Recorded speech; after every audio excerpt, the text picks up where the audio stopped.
imagina que a necessidade de Deus se vinculou ao coração de Ana? Então nós fazemos uma pergunta para obtermos as respostas nesses 4 versículos. E a pergunta é: quais são então as necessidades de Deus? Deus tem necessidades? O coração de Ana se ligou a essa necessidade? Ela refletiu essas necessidades em termos de carga espiritual, na sua oração e na sua mordomia, como já explicamos tudo isso? Então, afinal de contas, quais são as necessidades de Deus?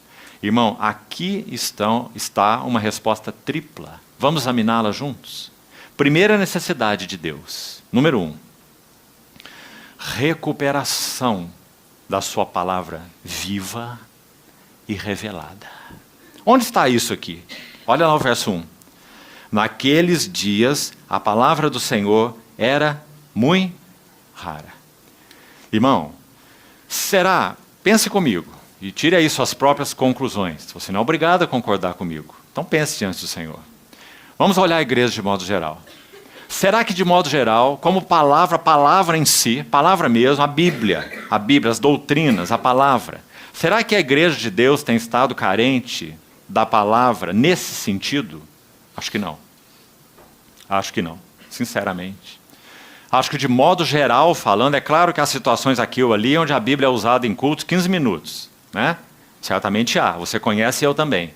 Mas olhando de modo geral a igreja de Deus ainda se alimenta dessa Bíblia, a palavra escrita, não é? Então o que estava faltando nos dias de Eli? Fazendo uma analogia, o que estava faltando nos dias de Esdras? Quando Esdras estava com aquele povo ainda na Babilônia, a primeira leva de cativos já tinha vindo com Zorobabel e Josué, mas Esdras ainda estava na Babilônia.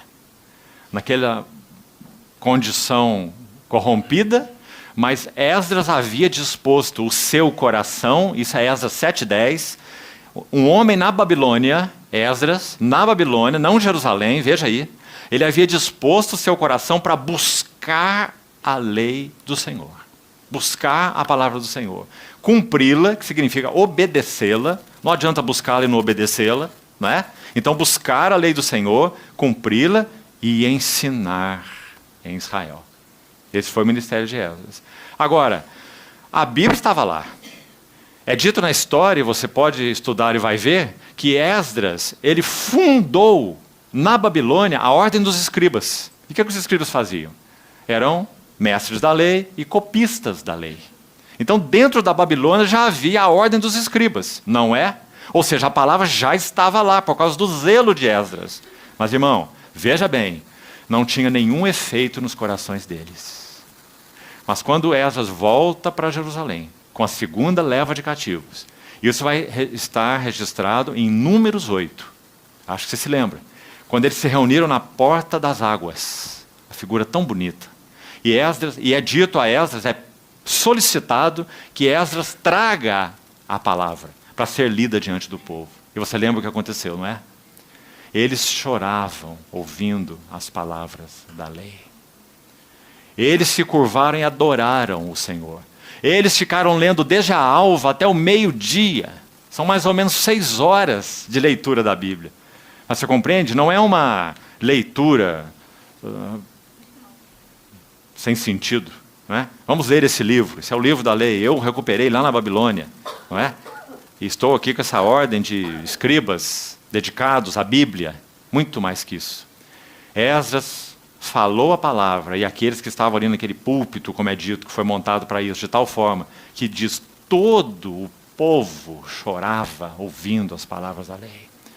Ou seja, agora sim, a palavra de Deus tinha impacto no coração deles. Irmãos, é isso que carecemos de recuperar nos nossos dias. Nós não iremos avançar espiritualmente com estudos bíblicos. Me permita dizer isso de novo, já falamos ontem. É extremamente importante estudar a Bíblia. Mas, irmão, se nós não formos levados às realidades do que estamos estudando, se não entrarmos na experiência daquilo que pregamos, se não permitirmos o trabalho da cruz mais fundo em nós, então nós seremos só, para usar uma palavra de Paulo para Timóteo, palradores frívolos. Aqueles que só jogam palavras e mais palavras ao vento. Não produzem nada nem neles, nem nos que ouvem. Então, essa era a necessidade nos dias de Samuel também. Então, a primeira necessidade, recuperação da palavra viva do Senhor. Para citar mais uma vez,